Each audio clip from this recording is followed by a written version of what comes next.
Why the Ice Age was the deadliest time to be human.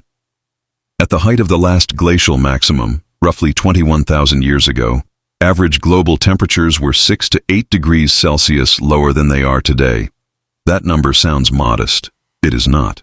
Those few degrees compressed the habitable zones of the planet into thin corridors between ice sheets and frozen ocean. For the humans alive in that period, anatomically modern Homo sapiens, the same species as you, the margin between surviving winter and not was measured in days of stored fat, hours of fire, and the integrity of stitched animal hides.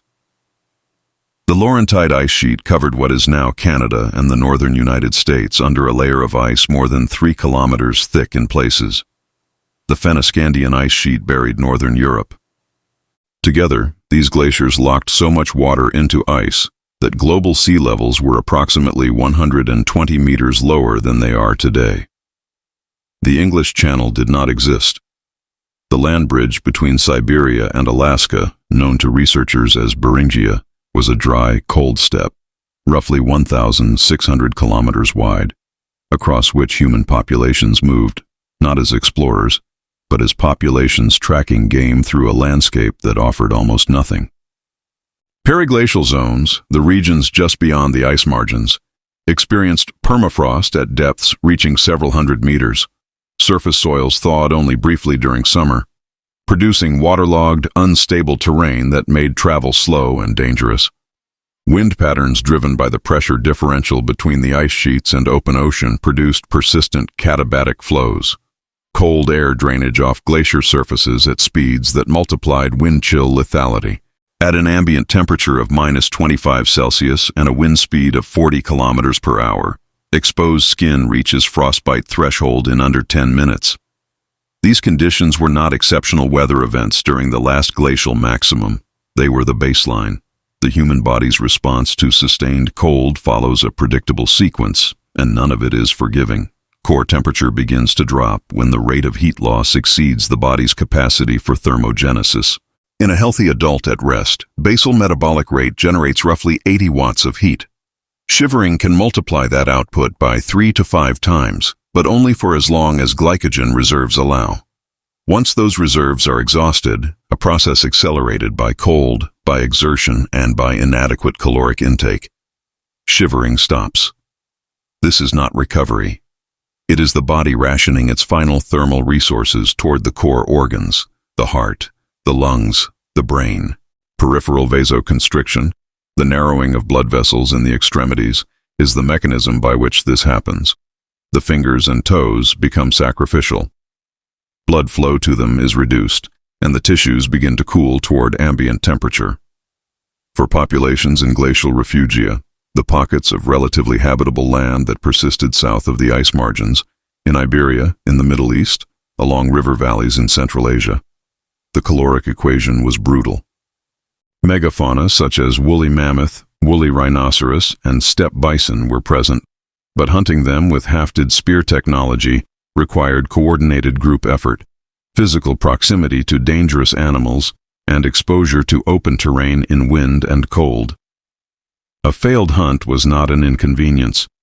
It was a caloric deficit that compounded across days, weakening the immune response, reducing thermogenic capacity, and increasing vulnerability to respiratory infections, which in cold, dry air were a consistent cause of death. Genetic evidence recovered from ancient DNA samples provides a partial census of what that pressure looked like demographically. A 2023 study published in Science, drawing on genomic data from individuals spanning the relevant period, estimated that the ancestral human population passed through a severe bottleneck approximately 900,000 to 800,000 years ago, during an earlier glacial period, in which the breeding population may have fallen to fewer than 1,300 individuals. The last glacial maximum did not produce a comparable near extinction, but regional populations across Europe and parts of Asia contracted significantly. Mitochondrial lineages that existed in northern Europe before the LGM are largely absent from post-glacial populations, suggesting that the ice did not simply push people south. It eliminated them. The archaeological record from sites in southern France and the Iberian Peninsula preserves evidence of the behavioral responses these populations developed. Cave sites such as Lascaux and Altamira were not inhabited year-round. The evidence of hearths, food refuse, and tool manufacture suggests seasonal or episodic use. The depth of the cave systems provided thermal buffering. Rock is a poor conductor, and interior cave temperatures remain relatively stable. But the entrance zones, where most habitation occurred, were still subject to cold air infiltration and required continuous fire maintenance. Wood fuel in glacial-era landscapes was scarce in open terrain. Bone and fat rendered from animal carcasses served as supplemental fuel, and the efficiency of fat combustion was understood and exploited by these populations. Clothing technology during the last glacial maximum is not directly preserved, but indirect evidence exists. Hide needles made from bone, recovered from sites in Russia and dated to approximately 45,000 years ago, indicate that fitted layered garments were being constructed. This is significant. Draped hides retain some insulative value, but tailored garments that seal at the wrists, ankles, and neck, preventing convective heat loss through the collar and cuffs, represent a qualitative improvement in cold tolerance.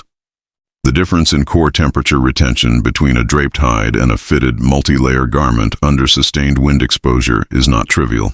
It is likely survival critical. The populations that developed this technology left descendants. Many that did not are represented only as gaps in the genetic record. The ice did not care about ingenuity. It advanced and retreated on orbital timescales, cycles driven by variations in Earth's axial tilt and its elliptical path around the Sun, described mathematically by Milut and Milankovitch in the early 20th century. Human populations had no knowledge of these mechanisms. They experienced the consequences: glaciers advancing at rates of hundreds of meters per year, river systems rerouting, coastlines shifting, the ranges of prey animals compressing and fragmenting. Adaptation was possible, and it happened. But it happened at the population level, over generations, through the differential survival of individuals and groups whose technology, social organization, and caloric access were marginally better than those around them. The last glacial maximum ended gradually, with deglaciation accelerating between 14,000 and 10,000 years ago. The ice sheets retreated, sea levels rose. The land bridge between Siberia and Alaska flooded. The populations that had sheltered in refugia expanded northward into landscapes that had been under ice for tens of thousands of years. The world they moved into was, by any measure, more hospitable than the one they had survived.